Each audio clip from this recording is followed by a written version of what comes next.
Once there was a boy. He was wide-eyed and full of wonder.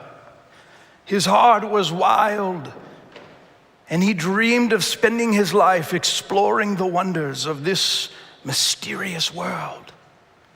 While others dreamed different kinds of dreams, he knew that nothing would ever satisfy his heart more than seeing far-off places others were too busy or too dull to take note of. One day, while he was out on a great quest, he saw an elf sleeping in the hollow of a great tree.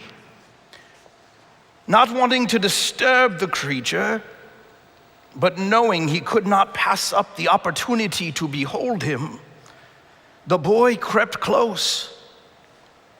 Now the elf, being a magical creature, he sensed the boy's approach, and he jumped up with a start, bumping his head at the top of the hollow. The boy was filled with compassion, for he did not wish to disturb the elf, and also feeling much remorse for disturbing his slumber, the boy apologized as a tear ran down his cheek. Now the elf had never met anyone with a heart so good, and so he wanted to bless the boy. He gave him the chance to have any desire of his heart fulfilled. Whatever he would ask for, it would come to be. Now the boy knew right away what his heart desired more than anything else, for he longed to see the wonders of this wild world, to look upon them in marvel. But being young, he didn't trust himself, and so he asked the elf for a little more time before he made his decision. Upon returning home, the boy sought the counsel of others, those who were older and wiser. He told them the story of the elf, and he asked for their advice. Unanimously, they told him, wealth and power are better, for no place on earth will be out of the reach of a man who is truly wealthy and powerful. Choose wealth and power, and you shall have it all. Now, their wisdom made sense to the boy. And so, when the elf appeared later that night, asking for his final decision, the boy betrayed himself, and he chose according to the wisdom of others. At once, something in the boy changed. He became serious and astute and driven. No longer did he have need for adventure. Exploration seemed like a waste of time. No one invited him to play anymore, for they knew he had no time. He became serious and driven and devoted himself to the work of becoming wealthy and powerful, and just as the elf had promised, he was successful. One success led to another. One goal achieved revealed another just ahead. And as his wealth and power grew, he hardly even noticed that his world had become smaller, and he had become very old. One day, as he was looking at his aged reflection in a mirror, he spotted a small flicker of a dying flame, long forgotten. Of course. How could he forget? All this was so that he could see the wonders of this wild world, go to places beheld by the eyes of very few, look upon them and marvel.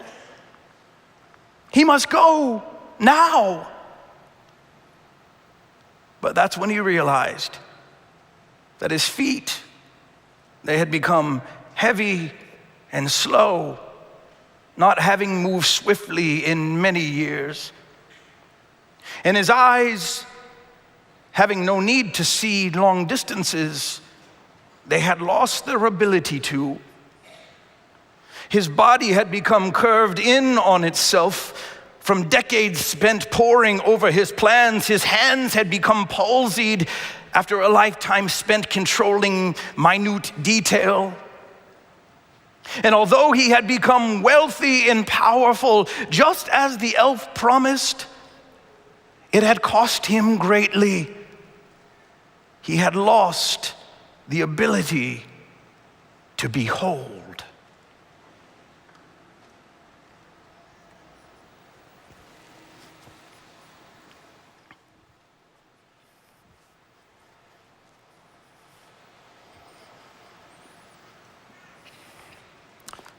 You know, life pulls at us in a constant downward direction.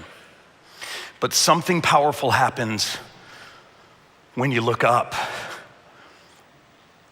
I mean, physiologically in our bodies, right? Something changes when we look up. Our shoulders relax, our lungs expand, we can breathe a little deeper. Our spines straighten and it allows all that cerebral spinal fluid, that healing stuff flowing through our nervous system, it allows it to flow more freely. It feels good. When we look up, it's not only our bodies that change, but something powerful happens in our minds. We're able to lose ourselves in the joy of observation. And just for a minute, we can shut off that broken record playing in our minds, that record of worry and fear and dread on repeat over and over again. I don't know about you, but when I think about moments in my life where I've been most at peace, most at rest, there are often moments where I'm either on a beach somewhere, just watching the horizon, watching the water flow in or out, or there are moments where I'm simply lying on my back, looking up into the sky. I think of a day last winter after a big snowfall. My son Corbin begged me to go outside and go sledding with him. And so we got all dressed up, bundled up. It was one of those big snows. And we went out and we discovered the snow wasn't any kind of snow that you could sled in. It was not successful. So instead, we took to making snow angels. And there was this moment where we had both just made a snow angel. Corbin's smaller angel nested into mine. And without even saying anything, we both found ourselves just lying there in the snow, looking up into the sky. And that moment was so powerful for me, in part because there I am with my boy, but also the world was so quiet, just as it is after the snow falls, where everything just is quiet and still. And there was something about the sky that day that we just both looked up into. We were lost in the sky. And I remember my heart just feeling so full and so content. And if I'm honest, my heart doesn't feel that way many days. But that moment reminds me of lots of other moments I have experienced in my life. Moments just like it, lying on a picnic blanket, Bluebird Park, with my kids playing around me and just looking up at the sky, watching the clouds, or lying out on this, I was an exchange student my senior year of college, and I was in the north of London, and I was out in this horse and cow pasture. There was this stone wall, and I was laying on top of the stone wall. It was like an old fence, and there was a meteor shower that night. And I remember this moment of just lying on that stone wall, looking up at the stars in the sky, watching meteors fall over London. Or I think about the time that my uncle called us because the northern lights had made their way all the way down to southeastern Michigan, where I grew up. And he called us on the phone and he said, "Get out into the yard." And so we ran out into the yard, and I've never seen anything like it. It was cold outside, and I didn't put on a coat before I went outside, but I refused to go back in to get a coat. No one would, because we didn't want to miss a moment. It was so powerful. I honestly thought that Jesus might be returning in that moment. It was transcendent. It was so peaceful. And you see, that's just the thing. It's not only that looking up is good for our bodies or good for our minds, but there's something spiritual that happens when we look up. I mean, why do you think for centuries those who designed great cathedrals made them so tall and great? Why do they put spires on the tops of churches other than to point our eyes up? There's something spiritual that happens within us when we look up. I think we realize that we're small. And although that may sound like a threatening idea, it's a helpful idea.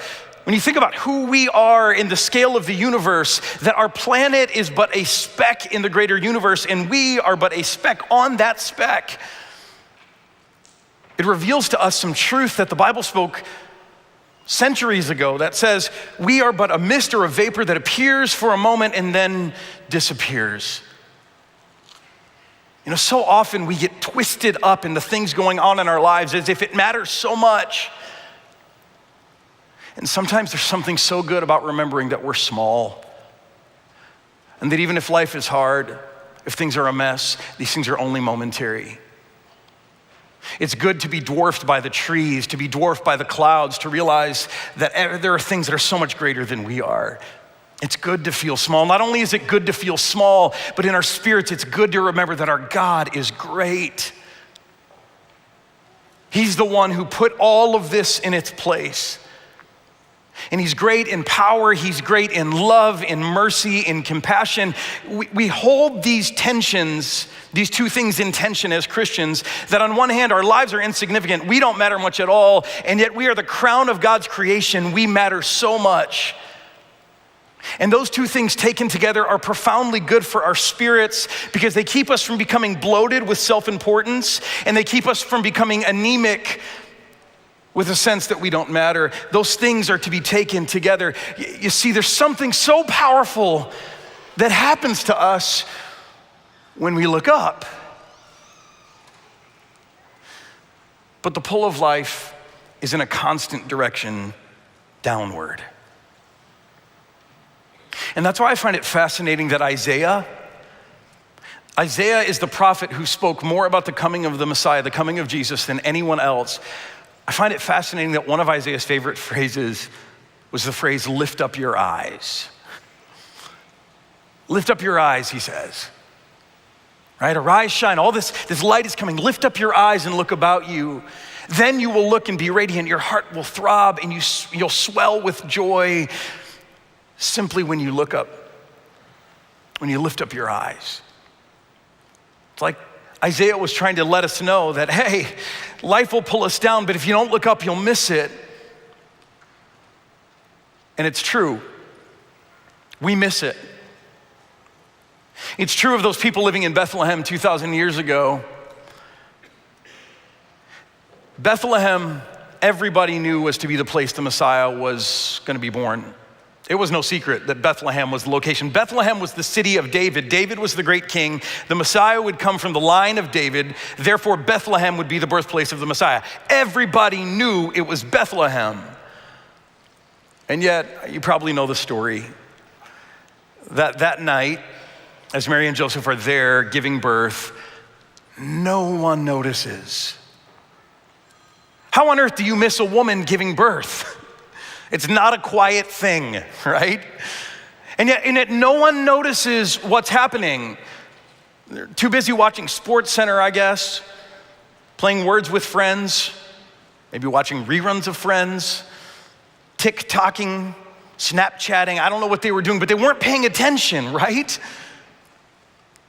And we can judge them, except we know that in our lives, the same thing happens. The pull of life is downward. So often we're pulled down into the nitty gritty of life, into the dirt, into the mud, into partisan politics, into arguing and infighting. We get pulled into a limited vision. So we don't see much. We don't behold what God is doing around us. Our vision becomes small. We curve in on ourselves, which, by the way, is what theologians have said for centuries is a great definition of what our sinful nature is all about. If you want to know what that means, sinful nature, it means that we have this nature that is turned inward or curved inward on ourselves. And so what that means is that we end up living a life focused on our plans, thinking they're so important, achieving things that we think matter so much, and in the meantime, they don't matter as much as we think, and in fact, they cause us to miss things that are even greater. And that's why we spend a life stockpiling things that we think will bring us joy, and they bring us joy temporarily, but we get so focused on those things, protecting those things, securing those things, replacing those things, that we miss some of the greater things that God has put before us that don't require all of that work or energy or effort or protection. In life, we get pulled down in our relationships, don't we? Into infighting, ongoing conflict. We refuse to forgive people for the stuff they've done. It seems like such a big deal what they've done, and even when it is a big deal, we won't let go, drinking that proverbial poison of unforgiveness, hoping that by us drinking it, it's gonna hurt the other person. But here's the thing I want you to know about God, that God knows us. He sees us, he knows us the way that we are, that we have a hard time pulling ourselves up. And so God, throughout the Bible, going way back to Isaiah, before Isaiah, God is a God who is constantly calling us to lift up our eyes, to look up. You see it that night in Bethlehem. God places a star in the sky. And not everyone notices the star, but some notice the star, right? These astrologers from the east, from Persia or beyond, they see the star in the sky and they know it means something and they're not sure exactly what it means, but they follow it and they go to Jerusalem, then they go to Bethlehem. And because they looked up, because they saw this star, they didn't miss Jesus. They had the opportunity to meet Jesus. And it wasn't just for them. Then God put an angel in the sky over those shepherds who were watching over their flocks by night outside of Bethlehem. I'm not a shepherd, but I imagine at night is the time you have to be especially vigilant, right? Against predators, against thieves, vigilant against your own sleepiness. You have to be hyper-focused, but God did not want them to miss what was happening in their city. And so he puts an angel in the sky. Not just an angel then, that angel is joined by a multitude of angels who start singing over them. Glory to God in the highest heavens. Makes you wonder, with a whole choir of angels singing in the skies, how did everyone else miss it? I don't know, but the shepherds didn't. God called their vision higher. He called them to lift up their eyes, and they did. And I guess that's what I want to say to you tonight. See, here we are tonight, and we've been running around like crazy people for a month, right? And maybe you've got a lot of running left to do today. That's why you're at the 3 o'clock service. You got a lot left. And maybe for some of you, the running has gone on a lot longer than a month. Maybe it's been a whole lifestyle for you. Tonight, the same God who put a star in the sky so that the wise men could see, who put angels in the sky so the shepherds would have their eyes lifted up and they would not miss the miraculous in the midst of the mundane, that same God is calling to you. And he's inviting you to lift up your eyes, to look up, to stand up straight, to breathe. He's calling you to behold, to put away all of your lists, all of the distractions, all of your worries and your fears and your regrets and all the things that preoccupy your mind, just to push those things away and to behold what our God has done, that he has not only come down for us, but he has become one of us. Insignificant us, God has become like us so that someday we might become like him, and he's done this for us. And it's true all the time, but how often do we miss it? God says, not tonight, don't miss it. Just look up and behold what I have done for you. The mystery of my love, the mystery of my incarnation and my rescue for you. Tonight is a night where we lift up our eyes and we worship.